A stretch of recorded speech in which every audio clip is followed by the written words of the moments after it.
Hi, I'm FishingPo and welcome to lesson 3 of my tutorial series on QMD.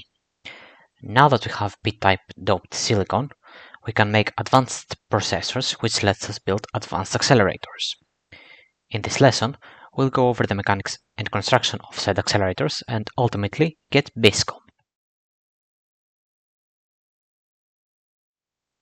Our goal for this lesson is to get BISCO dust. It needs bismuth, strontium, calcium, and copper oxide. Bismuth we can get from a fission reactor. Calcium and copper we can get from our leaching.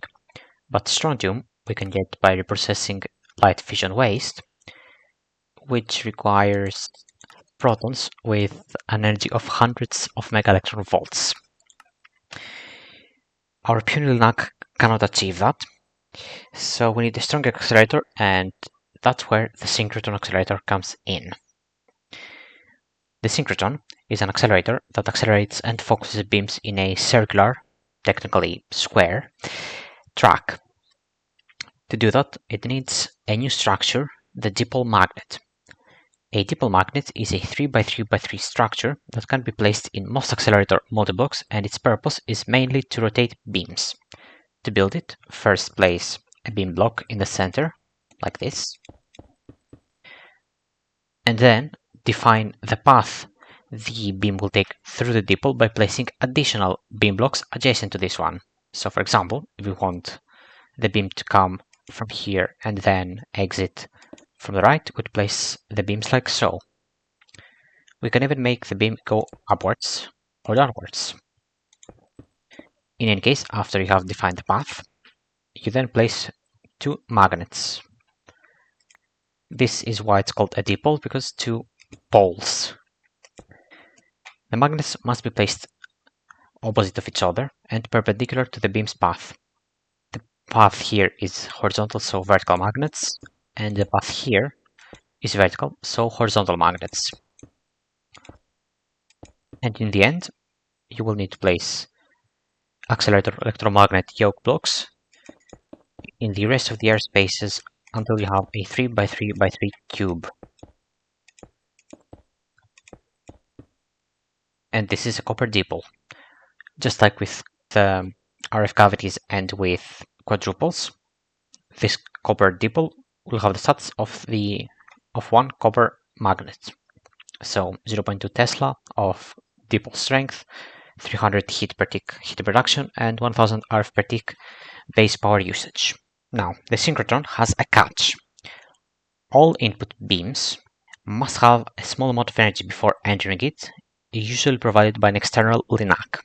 By default, that is 5 megaelectron volts. Here in the back, I've got a typical LNAC design I use. It is the shortest one that I know of. So I'm going to challenge you to make a shorter one if you can. It manages to make protons with exactly 5 megaelectron volts of energy and also gives them a decent bit of focus. I will not talk about how I came up with this design. If you want me to make an additional video about it, I will be very happy to do so. And now let's design the synchrotron.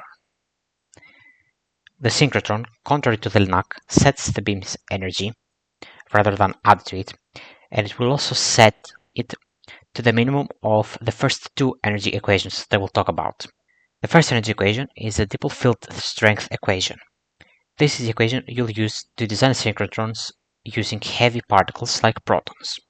The output energy in gigaelectron volts is equal to the square of the product of particle charge times dipole strength times synchrotron radius. And all that will be divided by twice the mass of the particle in megaelectron volts over c squared. The second energy equation is the radiation loss equation, and it's the equation you'll use to design synchrotrons using light particles like electrons. The output energy in gigaelectron volts is equal to the particle's mass times the fourth root of 3 times the voltage in kilovolt times the synchrotron radius divided by the absolute particle charge.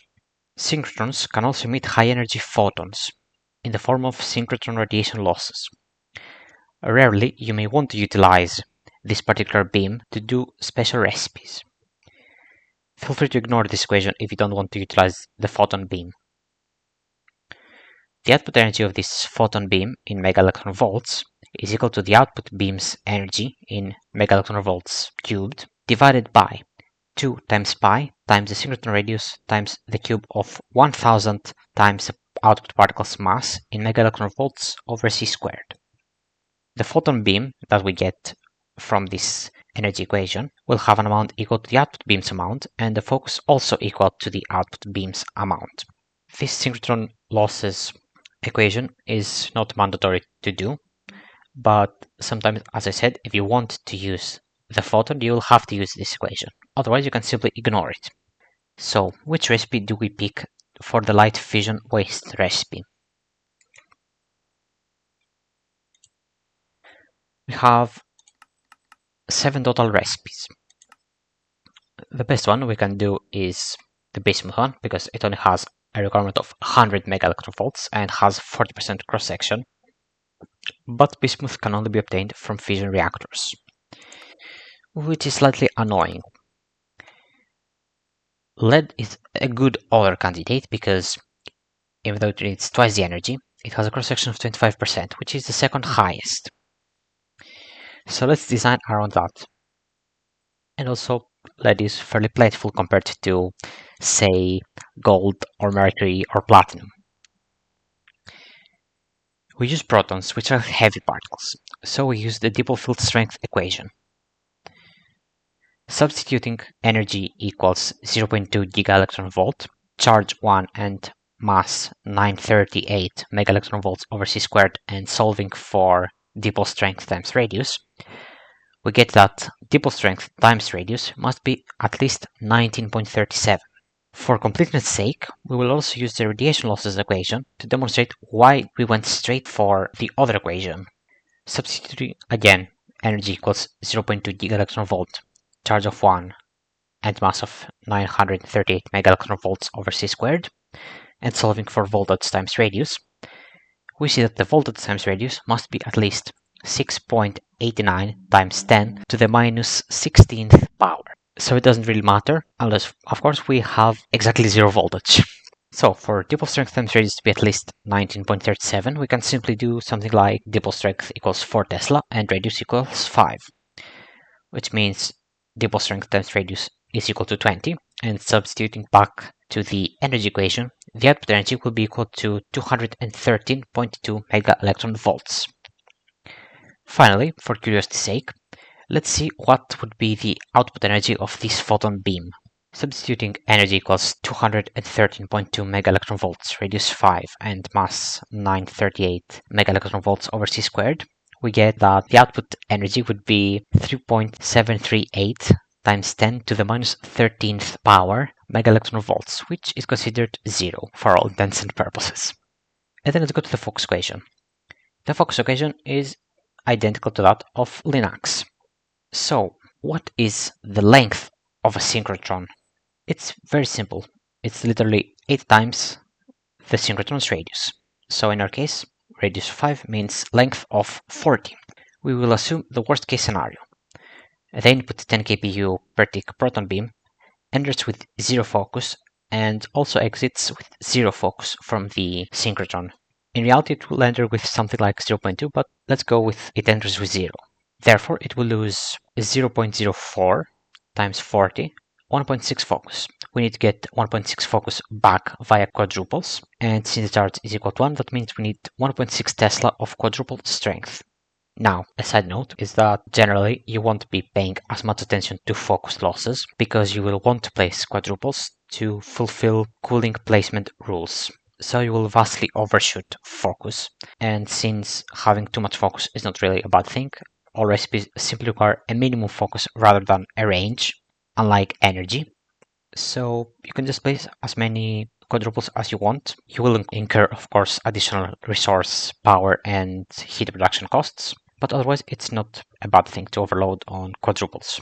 Finally, from all of the above, we can see that designing a synchrotron is more difficult than a LNAC, because you have two design variables. You've got the size, as in the radius, and you also have got the dipole strength or the cavity voltage. My recommendation while designing is to go large rather than load up on dipoles or cavities, because it is much harder to cool everything on a smaller accelerator, and you also have higher operating costs because you use more power and more coolant. A bigger accelerator simply costs more room, which, well, it's Minecraft, we've got infinite of it, and more casings, which are generally cheaper than making more components. So, what are the stats for accelerator? We need 4 Tesla of dipole strength, 1.6 Tesla of quadruple strength, and 200 kilovolt, the minimum possible, of voltage. We can achieve this with 4 niobium tin dipoles, 4 magnesium diborate quadruples, and 1 copper cavity. With these components, our accelerator will cost 30,205 RF per tick. It will produce 7,180 heat per tick and utilize 7.18 millibuckets per tick of liquid helium. Although that's before environmental heating, but it's not going to go too much higher than that. And now let's get to building. Let's start building our synchrotron. First, we need to place a perimeter of casings with a side of twice the radius plus 4 blocks. In our case, that it would be 14 by 14 blocks. Let's get a casing block and let's place the perimeter. And now we've placed the outer perimeter. We need to place an inner perimeter that is 2 times the radius minus 4 blocks. In our case, that would be 6 by 6. An easy way to do this is to place 4 diagonal lines from the corners of our outer perimeter that are 4 blocks long. So 1, 2, 3, 4. And then using the final blocks of each line as the corners of the inner perimeter, we build the inner perimeter. And then we just fill in the airspaces between the small and the big perimeter. And now we have a square donut that is 5 blocks thick. This is the floor of our accelerator. We will now begin building the walls. We need to build walls that are 5 blocks tall for both the outer perimeter and the inner perimeter. But we will not place corners, these blocks. We will not place walls there.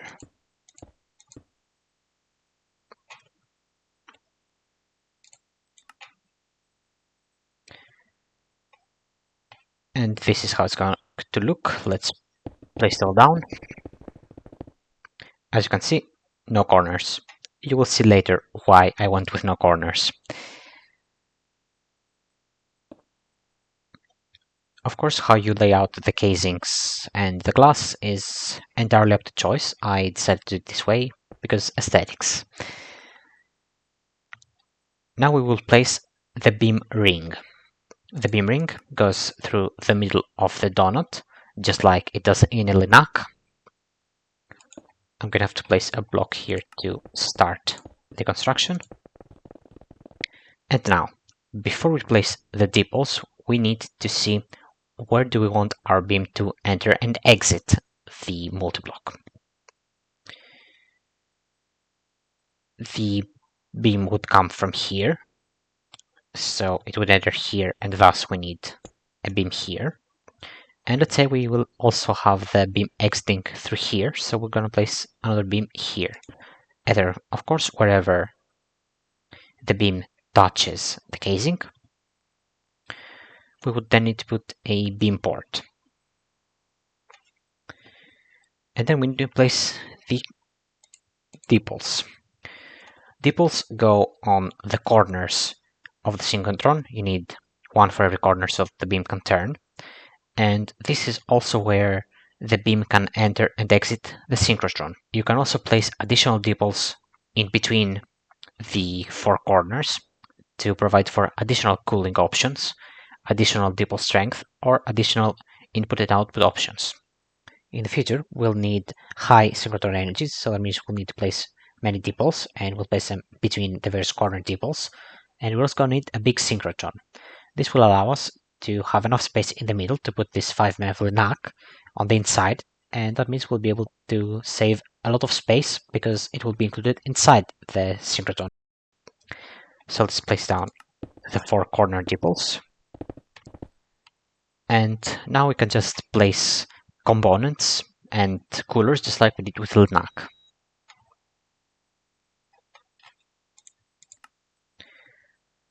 Of course, I'm also going to place the glass ceiling on top, and as you can see, we can also place coolers here in the corner, and that's exactly why I said to leave those corners empty.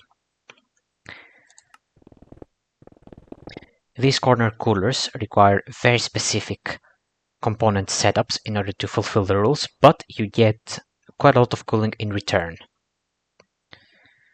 And finally, let's place the relevant ports and the controller to form the multiblock.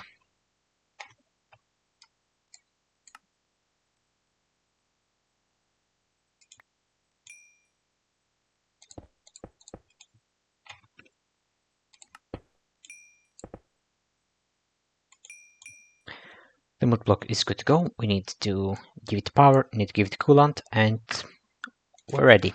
Turned on, and we get indeed protons with 213.2 megaelectronvolts of energy. And now we will be able to put this beam to use. But before we do that, let's talk about two multiblocks that are very useful while making various elaborate setups.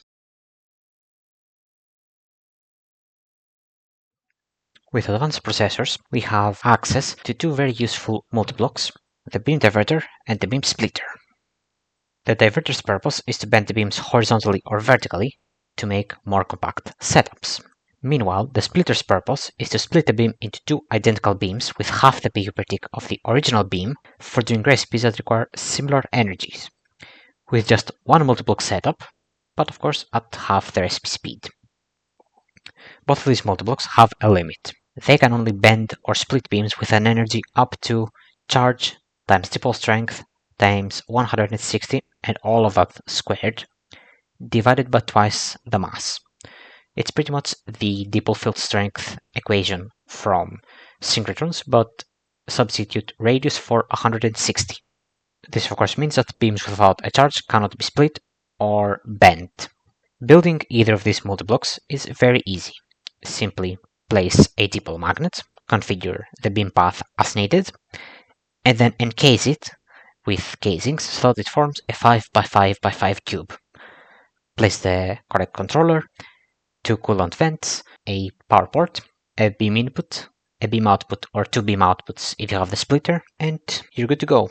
Of course, with all accelerator multiblocks, you need a redstone signal to turn on the diverter or the splitter. And now I'm going to build a splitter so that you can see how it works, because we want to do another little recipe. We want to get heavy fission waste.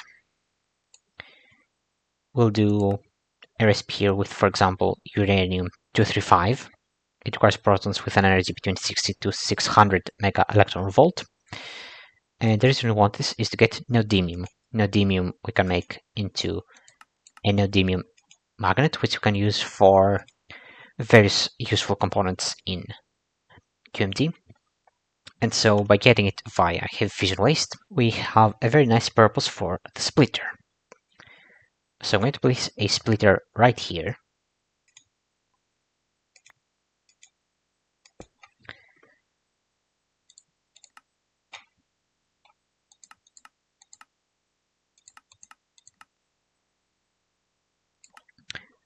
Let's see it layer by layer. We have the first layer here.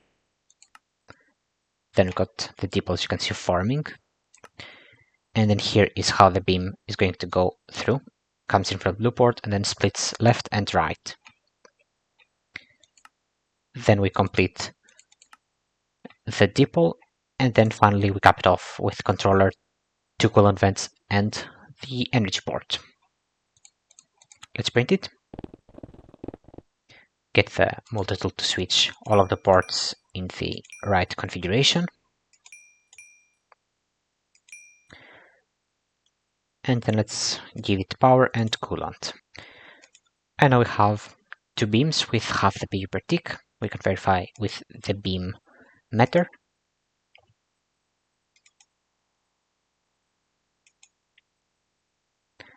And now it's also built two target chambers next to this so that we can do both the recipe for strontium and the recipe for neodymium. And now we'll wait for a bit, and we've got light fission waste in this chamber and heavy fission waste in this chamber. So now we can just stick a reprocessor and we get both bisco and neodymium. So that will be it for this lesson. Let's go to the lesson recap. So, lesson recap. In this lesson we saw how advanced processor multiblocks work, how they are built, and we also made bisco dust and neodymium dust. In the next two-part lesson, we'll see the elite tier multiblocks, which will allow us to collide particles with great energies, produce antimatter, and even produce power. That's right. All this time we've been consuming power like crazy. But with elite tier multiblocks, we'll be able to actually produce power for the first time. So as you can see, the next couple of videos will be some of QMD's most exciting content. Until then, I will see you in the next video. Goodbye.